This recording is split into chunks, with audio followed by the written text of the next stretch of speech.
Hey, what's up, YouTube? Right now, I am speaking to you through audio I recorded after filming this video. The microphone I had hooked up to my GoPro was interfering with something. It was terrible. So, this is going to be a video of me going over my Rustler race build. I'm saying a couple things here, and hope you guys enjoy. Alright, so this is my Rustler race build. I got a ton of inspiration from different people to do this build. I've owned two Rustlers in the past, and I've always kind of wanted to do this, but now I actually have the budget. So, I took a ton of inspiration from Razor RC. I think his Rustler build is probably the best out there right now. He did a fantastic job. Really liked his build, so I took a ton of inspiration from it. Took one part from the Ultimate Rustler. If any of you know what that is uh, Jang from Ultimate RC, his original wrestler that he did a race build on way back. And so yeah, I run this truck on indoor clay at Leisure Hours Raceway in Joliet, Illinois. I live in the Chicago area. So yeah, this is my truck.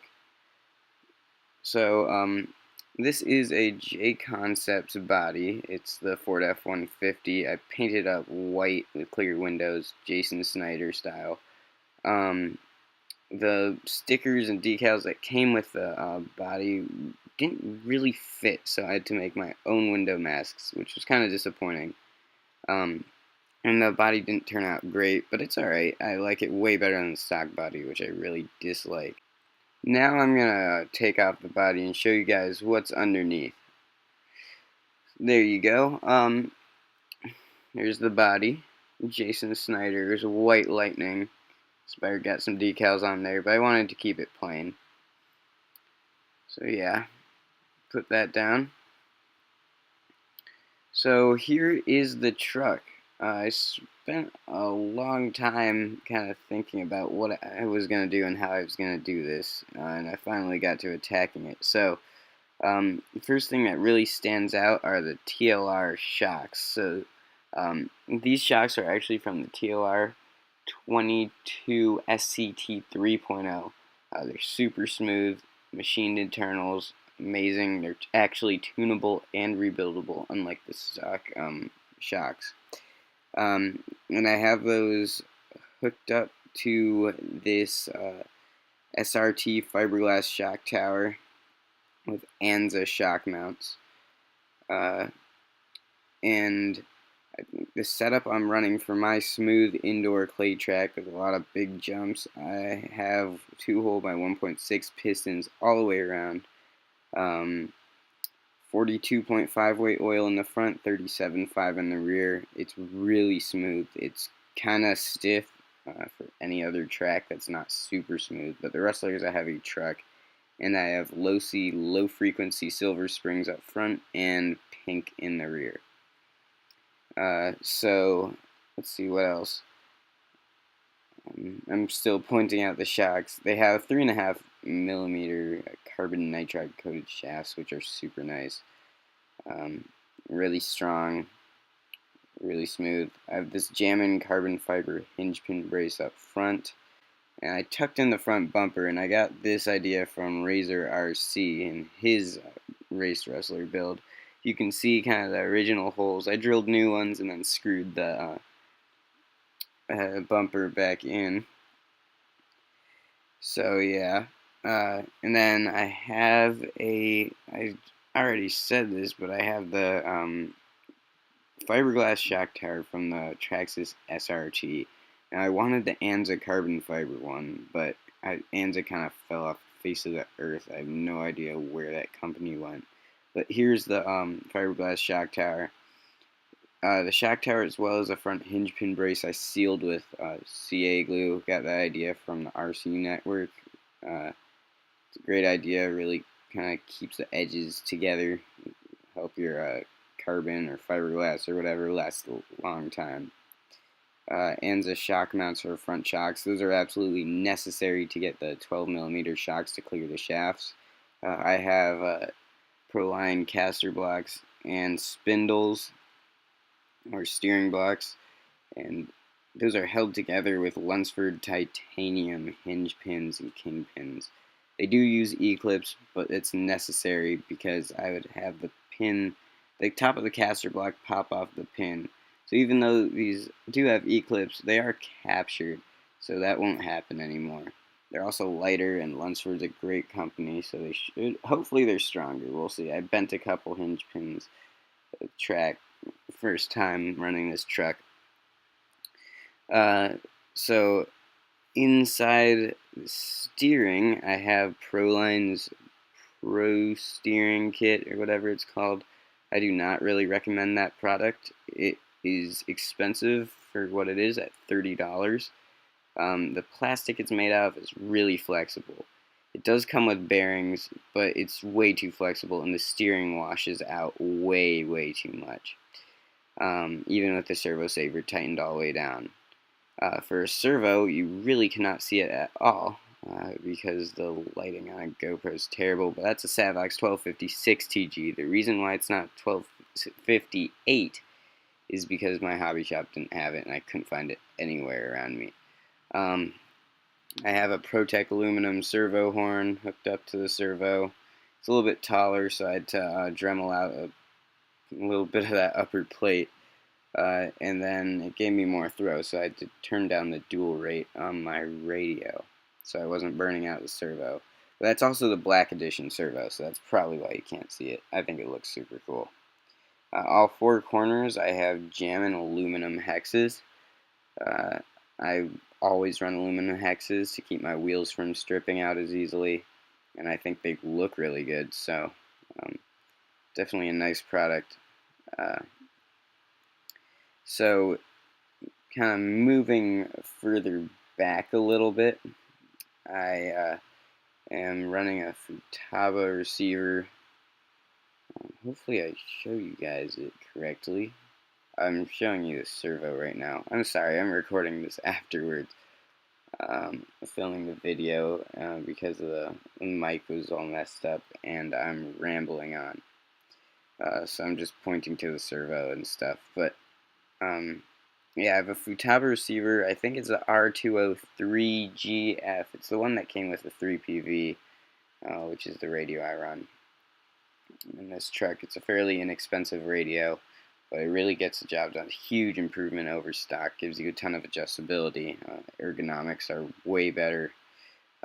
Feels so much better in a hand. Way more precise and faster. Then I have a Protec glitch buster hooked up to that to keep the servo from glitching out or browning out when the ESC is drawing a lot of current from the pack or the battery.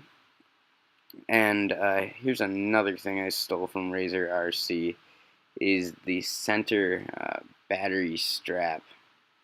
I run a shorty pack in this truck, and that's a associated B64 battery strap, so I can run shorty packs, and that was Razor RC's idea. It works really, really well, and it's really cheap. It's like $7. I ordered it off A-Main and dropped it right on. I had to drill holes in the bottom of the chassis and countersink my own screws in there, but all worth it. It really helps move some weight forward, or actually take weight out of the rear. There's the glitch buster and the receiver. I moved the ESC down. This was huge. The ESC stock is mounted really high up and far back. So I moved it down to the chassis. That moves the weight down a little bit more and a little bit more forward. And I chopped off a little bit of chassis there. If you have like a hobby wing just stock ESC or a smaller ESC, you could probably mount it down parallel to the battery, which would be a much better position to mount ESC. Get a little bit less body roll, a little bit lower center of gravity. But the VXL3S ESC is massive, so it does not fit there. I had to shave off some of the mounts on the ESC to get it to fit there, and I just stuck it down with some 3M double-sided tape. I'm just using a Venom adapter because I haven't gotten around to soldering bullets on. Pretty lazy. So I think moving further to the back, those are the TLR shocks. I have TLR shock mounts in the rear. I chopped off a little bit of the shock tower, and I'm running MIP CVDs.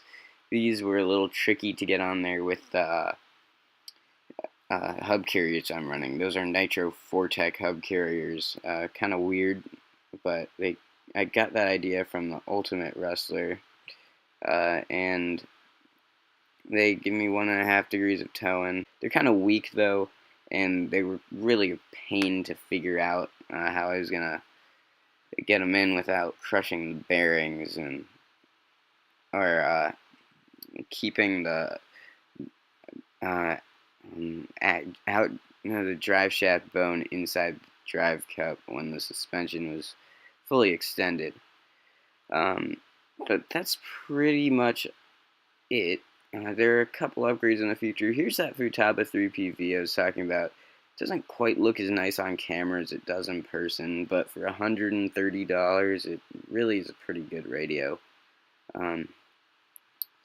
So yeah, that's about it for my race Rustler build. Might not work for your track or your preferences, but this is a quality build. It's pretty expensive, if I'm honest. It's probably about, I'm gonna say, in the $600 to $700 range to get where I am now, which is kind of ridiculous.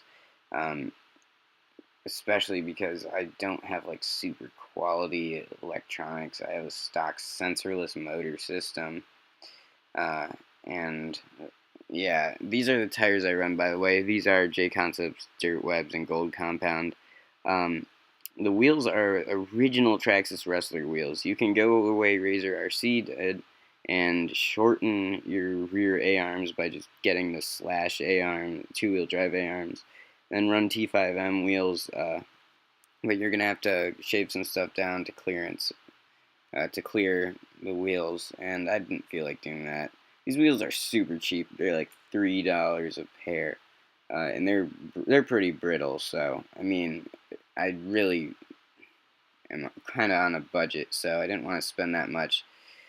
But yeah, that's about it. I think here I gotta show you those Nitro Fortec hub carriers because I forgot to. They help a little with acceleration and stability on the straights, and they're like a $3 upgrade. However, you do need the adjustable turnbuckles to be able to use them, or you're gonna have some wacky camber. So I recommend, if you don't have the VXL, getting those turnbuckles. It will be a huge upgrade and allow you to run those Nitro Fortec hub carriers for a little more stability. So yeah, I hope you guys enjoyed this video. I kind of screwed up in making it, so that's why the audio is so weird and everything, but thank you guys for watching. I hope this was an informative video and you enjoyed. I kind of wanted to put my Rustler video out there because there are a ton of kind of quote-unquote race Rustler builds out there that really weren't race Rustler builds. People really didn't know what they were talking about.